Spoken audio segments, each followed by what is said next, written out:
Aujourd'hui, vous allez découvrir que les paroles contiennent de la puissance et apprendre à les utiliser pour changer votre vie. Ceci est tout de suite à l'antenne.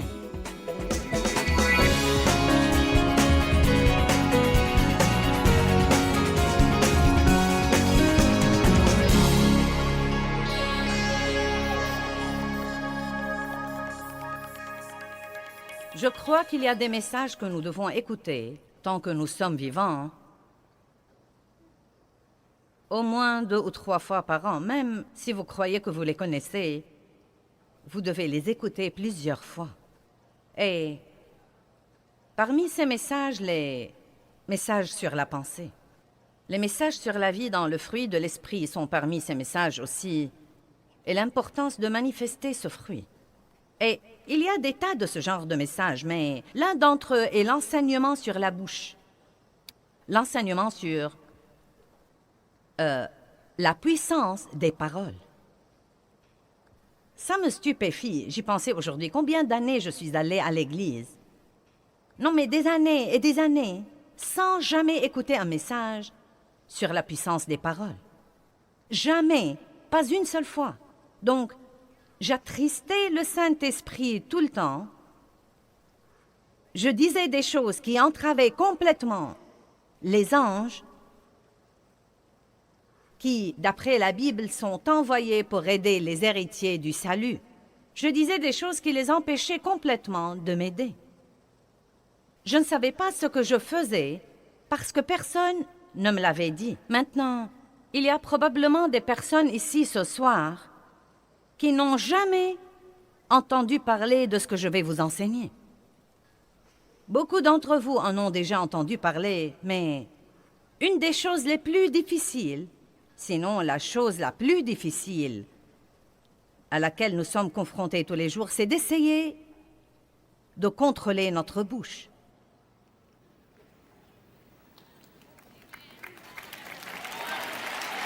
En fait, la Bible dit que nul ne peut dompter la langue à part le Saint-Esprit. C'est lui qui le fait. Cela ne veut pas dire que le Saint-Esprit va la dompter à notre place, mais que nous devons prier régulièrement et demander l'aide de Dieu là-dessus. Et si vous lisez les psaumes, vous verrez que le roi David faisait ça tout le temps. Il faisait des confessions concernant sa bouche et ses paroles et demandait toujours à Dieu de l'aider. Que les paroles de ma bouche et les réflexions de mon cœur te soient agréables. Mais une garde à ma bouche, ô Dieu, de peur que je ne pêche contre toi par ma langue. Il y a toutes sortes de versets comme quoi vous devez prier et demander tous les jours à Dieu de vous aider à prononcer les paroles de la vie partout où que vous alliez et non pas celles de la mort. Amen. L'autre chose qui arrive quand nous comptons sur le Saint-Esprit pour dompter notre langue, sachant qu'il ne va pas le faire à notre place, je crois que le Saint-Esprit nous le rappellera. L'Évangile de Jean nous dit que le Saint-Esprit nous rappellera des choses. Donc, si vous êtes comme moi, et je suis sûre que nous nous ressemblons tous à bien des égards, vous dites des choses et vous les regrettez, vous savez.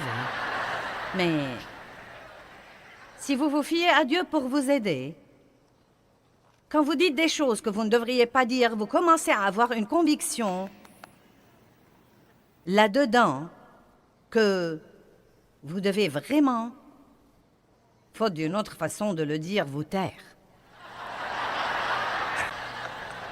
Amen. Et je vais enseigner là-dessus tout le week-end. Vous dites, tu vas enseigner tout le week-end sur la bouche. Croyez-moi, il y a beaucoup de choses à dire là-dessus. Nous ne manquerons pas d'informations et je ne crois pas que vous allez vous ennuyer. Mais si aucun de vous n'a besoin de ce message, je me le prêcherai à moi-même parce que j'en ai besoin. Le don que Dieu m'a donné est dans ma bouche, mais elle a aussi été mon plus grand problème dans la vie. Et ce n'est pas du tout rare. Donc, nous allons intituler ce message « Les paroles contiennent de la puissance », de même que ce genre ici contient de l'eau ce soir. Les paroles que nous parlons contiennent de la puissance en elles. Et je veux que vous compreniez ça. Chaque parole qui sort de votre bouche a de la puissance en elle. Une puissance créative ou destructive. Une puissance positive ou négative. La plupart de nous connaissent Proverbe 18, 21 qui dit « La mort et la vie dépendent de la langue ». Maintenant, c'est un verset sensationnel. La mort et la vie dépendent de la langue. Je crois que je dois faire attention à mes téléspectateurs en ce moment et m'assurer que vous m'aviez bien entendu. La mort et la vie dépendent de la langue. Amen.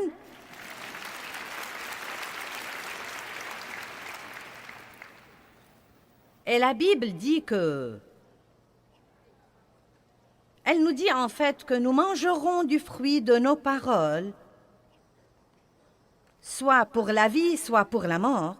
Donc vous mangez littéralement vos paroles. Elles sortent de votre bouche, passent à côté de votre visage, entrent dans vos oreilles et descendent au-dedans de vous.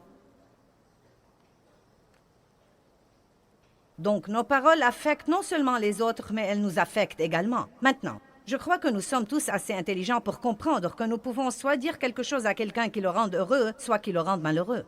Vous comprenez ça, n'est-ce pas? Mais je veux aussi que vous compreniez, nous allons focaliser ce soir sur les paroles elles-mêmes et non pas sur la manière dont nos paroles affectent les autres, ce dont nous parlerons plus tard. Mais je veux vous parler en fait ce soir de l'effet de nos paroles dans le royaume de l'esprit, parce que c'est un domaine auquel nous ne pensons que rarement. Je me souviens, il y a plusieurs années, il y a très longtemps que j'étais dans une situation difficile et je travaillais pour des gens qui étaient difficiles à vivre. Je ne sentais pas qu'ils me traitaient comme il faut. Et plusieurs personnes au travail avaient le même problème que moi. Et donc nous sommes tombés dans le même piège dans lequel tombent les gens, bien que nous soyons chrétiens et... Vous savez, yak, yak, yak, yak, yak, yak, yak, yak, yak. Je n'arrive pas à croire ça, et ce n'est pas juste, et ce n'est pas équitable, et blablabla. Donc Dieu a commencé à s'occuper de moi, et à s'occuper de moi, comme quoi je devais arrêter ces commérages, que je devais arrêter la médisance et le rapportage, et que quand je sens qu'on me traite injustement, je ne dois pas courir le raconter à 3 autres personnes et les provoquer pour qu'elles me racontent les injustices qui leur arrivent, et pour que nous puissions en parler ensemble. Donc, vous savez, Dieu s'est occupé de moi plusieurs fois et je me suis un peu disciplinée et j'ai arrêté de médire au travail de mon patron. Mais j'en parlais toujours à Dave à la maison car, après tout, c'est derrière les portes fermées et c'est privé et c'est mon mari. Nous utilisons cette excuse, vous devez décharger sur quelqu'un.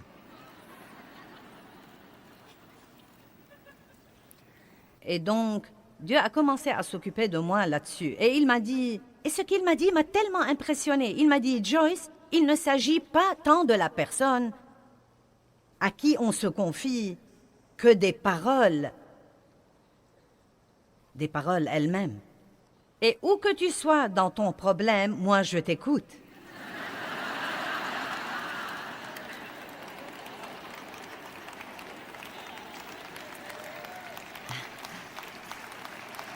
Amen.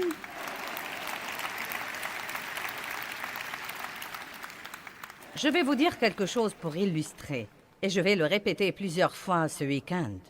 La chose la plus dure que quiconque ait jamais à faire dans sa vie, c'est d'avoir un problème et de ne pas dire quelque chose de négatif. J'ai eu un accès de colère mineure cette semaine. Non pas majeur, mais mineur. Une colère qui a duré 5 à 7 minutes. Mais quand j'ai fini, j'ai dû me repentir de mes commentaires négatifs et de mon attitude négative. Et je me suis dit que c'était drôle car je me préparais à prêcher là-dessus. Vous savez, le diable aurait aimé que je culpabilise trop pour monter en chair et prêcher là-dessus, mais je ne supporte pas ces trucs, donc je vais vous le dire carrément, vous savez. Je dois combattre ça comme tous les autres. Mais vous savez ce que j'ai décidé dans ma vie? La bonne nouvelle est qu'il y a 10 ans, ma colère aurait duré 3 semaines.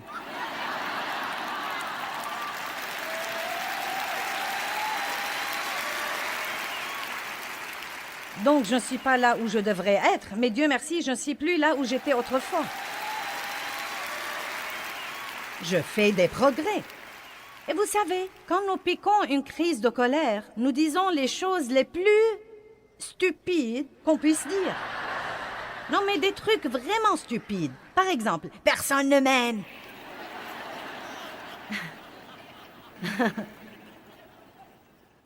Dave m'a regardé et m'a dit « Est-ce que tu as dit que personne ne t'aime ?» Non, mais des choses stupides, vraiment stupides, stupides, stupides. Donc, nous devons tous écouter ceci et nous devons tous aller de l'avant. Et puis-je vous dire quelque chose? Quand nous disons des choses que nous ne devons pas dire, nous devons les considérer comme n'importe quel péché et nous en repentir. Et c'est quelque chose que tant de gens ne font pas, parce que ce n'est pas un oup. Ce n'est pas un contretemps dans la vie. Je vais vous montrer ce week-end que si nous ne repentons pas et nous ne couvrons pas ce péché du sang de Jésus, nous ouvrons une porte au diable dans bien des cas. Les paroles ont de la puissance dans le royaume de l'esprit. De l'esprit. Vous savez, les paroles sont intéressantes. Vous savez, Jésus a dit, mes paroles, elles sont esprit et elles sont vie. Donc les paroles opèrent dans le royaume de l'esprit car vous ne pouvez pas les voir. Et pourtant, elles ont un effet. Quelqu'un vous dit quelque chose et cela vous affecte de l'intérieur. Cela peut soit vous élever, soit vous démolir. Il y a des milliers de gens dans ce bâtiment et vous êtes tous comme ça. Pourquoi êtes-vous venus ici? Pour m'écouter parler? Pourquoi? Parce que je dis à haute voix les paroles de Dieu et vous avez vous-même expérimenté que la parole de Dieu peut sûrement changer votre pensée et changer votre point de vue et changer votre attitude et changer votre vie.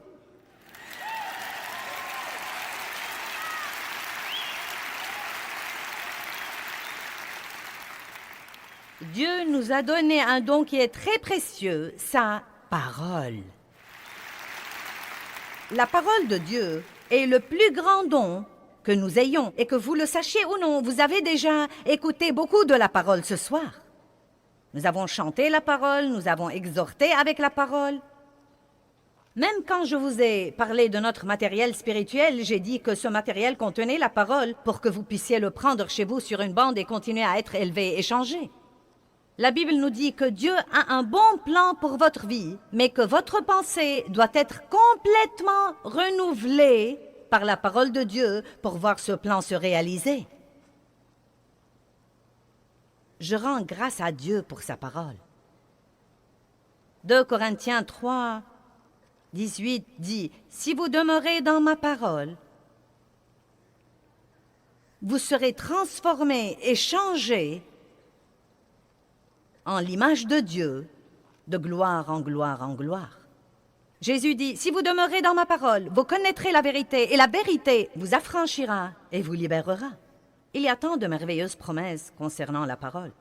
Parlons des paroles que nous parlons et des anges. Combien d'entre vous croient que Dieu vous a assigné des anges dans votre vie pour vous aider et vous protéger?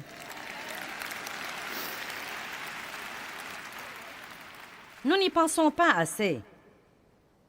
Mais je vous encourage à prendre l'habitude de remercier Dieu pour les anges qu'il vous a assignés pour vous aider. Mais certains de vos anges sont extrêmement ennuyés. Ils aimeraient vraiment que vous les laissiez faire leur travail et que vous leur donniez quelque chose pour qu'ils puissent travailler et que vous arrêtiez de les entraver à tout bout de champ. Maintenant, Psaume 103, 20. « Bénissez l'Éternel avec amour, avec reconnaissance, vous ses anges, qui êtes puissants en force et qui exécutez ses ordres en obéissant à la voix de sa parole. » Maintenant, qu'écoutent les anges, à votre avis? La parole de Dieu. À quoi prêtent-ils l'oreille? Qu'est-ce qui les touche? Qu'est-ce qui les motive? Qu'est-ce qui les incite à travailler? Non pas les murmures, non pas les plaintes, non pas le ronchonnement, non pas les critiques, non pas les commérages, non pas le rapportage.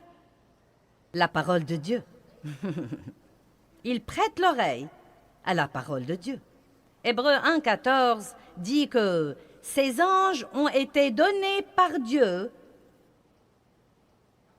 à tous ceux qui ont hérité le salut. Que tout le monde dise « c'est moi ». Maintenant, est-ce que vous comprenez ce que je dis? Si vous voulez que vos anges vous aident,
vous devez leur donner quelque chose pour qu'ils puissent travailler. Et donc, la meilleure chose que nous puissions faire si nous avons des ennuis, c'est de dire « je crois la parole ». Je crois que la parole de Dieu est vraie, que ses promesses sont vraies. Vous devez connaître assez de la parole pour pouvoir dire « Dieu a dit ». Dites quelque chose de la parole qui s'applique à votre situation. Je ne dois pas craindre parce que Dieu est avec moi. Ou bien, selon le cas, Dieu pourvoira à tous mes besoins selon ses richesses en gloire par le Christ. Et non pas si vous perdez votre travail. « Oh, j'ai perdu mon travail, que vais-je faire? Tous mes espoirs sont anéantis, je suis sans le sou, je ne sais pas ce que je vais devenir, je n'aurai jamais de chance. » Et donc, vous savez, les anges sont comme...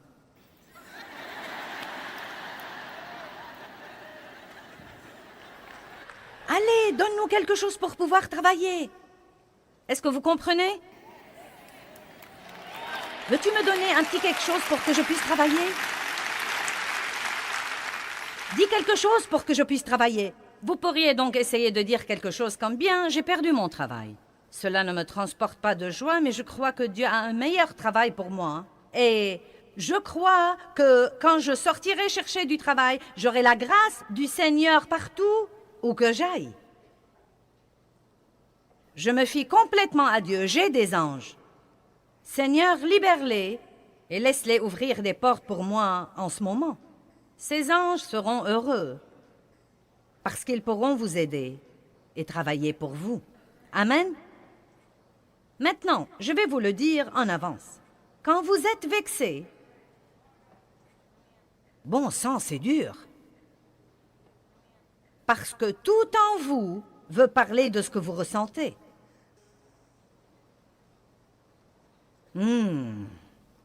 Amen.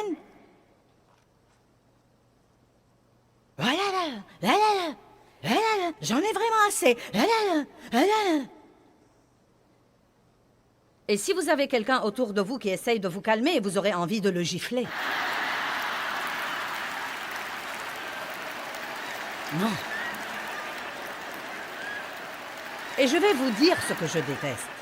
Que quelqu'un de ma famille me dise « Eh bien, je connais une dame pasteur qui dit... »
Mais vous savez quoi? Je suis si reconnaissante pour tous ces messages que j'avais prêchés encore et encore et encore et encore, et pour cette parole qui m'aide maintenant, au moins après 30 ans, à ne perdre le contrôle que pour 5 à 7 minutes au lieu de le perdre pour 3 semaines. Et vous savez, à comprendre que c'est mauvais et que je dois vraiment me repentir et que je dois me corriger. Et je crois que d'ici 4 ou 5 ans, ces 7 minutes se réduiront à 2 et qui sait, peut-être qu'un jour viendra où j'aurai le contrôle total. Je ne sais pas.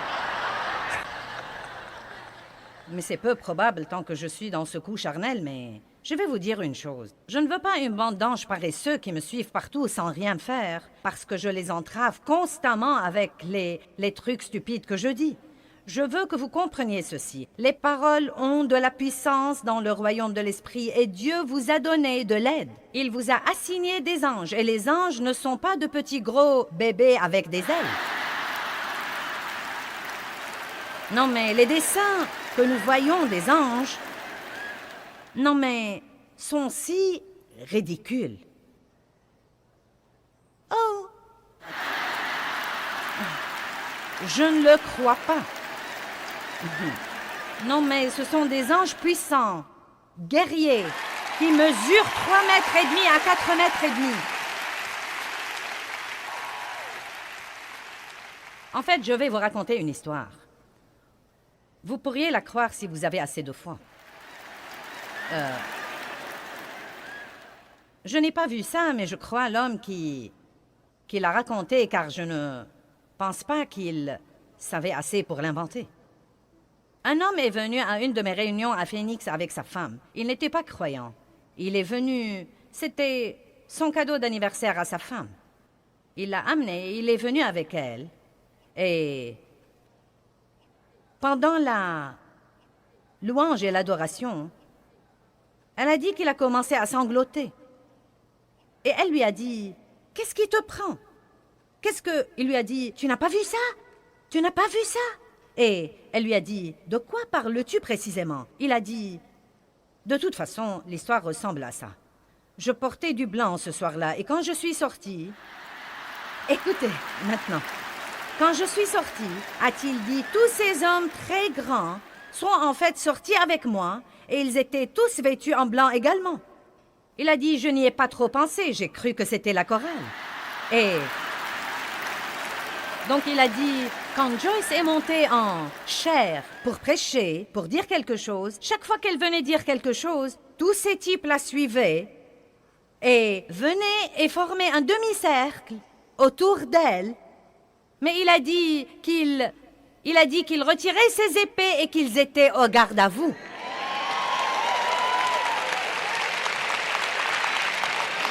Pendant que je prêchais. Eh bien, ce type a été sauvé. Je le dis sans aucun doute. Et comme je l'ai déjà dit, je ne sais pas, non mais je ne sais pas ce que vous en pensez, mais... ça avait un effet spectaculaire sur ce type. Et je me suis dit, « Waouh! Bon sang, si seulement nous pouvions nous rendre compte que nous ne sommes pas seuls, que nous ne sommes pas tous seuls, et que Dieu a dit, ne craignez pas parce que je suis avec vous, où que vous soyez, et je... Bon Dieu!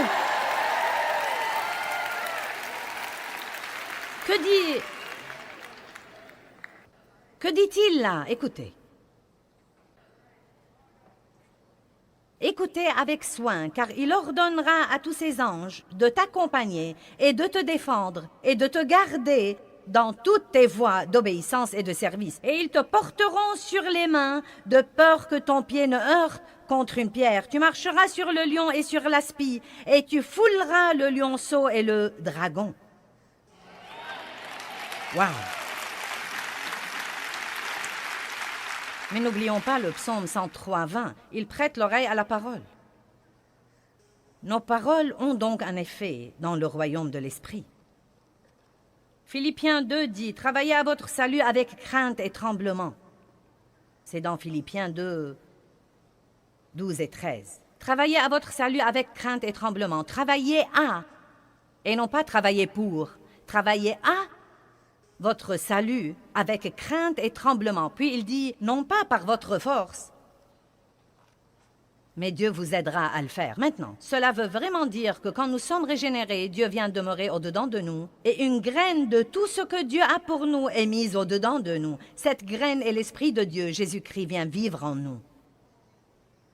Bien, maintenant, nous avons beaucoup de bonnes choses en nous. Savez-vous que chacun de nous, qui avons accepté le Christ comme sauveur, a tout le fruit de l'Esprit en lui? Mais cela ne veut pas dire que nous le manifestons toujours. N'est-ce pas? Nous avons le tout en nous.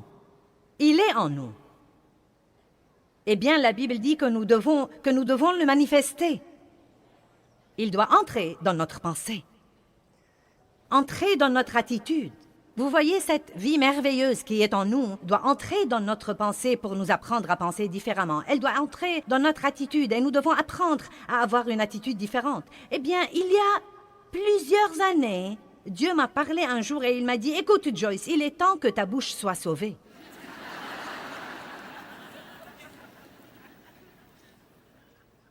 Mon salut n'avait pas encore atteint ma bouche.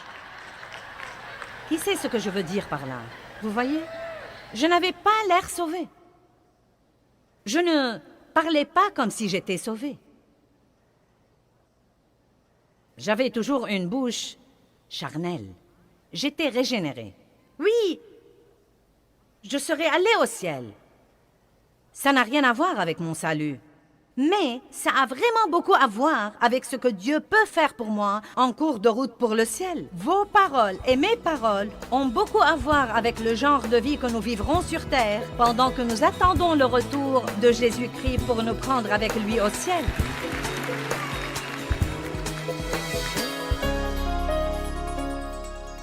Eh bien, Jacques 4,2 dit « Vous n'avez pas parce que vous ne demandez pas ». Et ça m'a vraiment changé la vie quand j'ai découvert que je ne devais pas travailler aux choses et essayer de faire qu'elles se produisent et que je pouvais les demander à Dieu.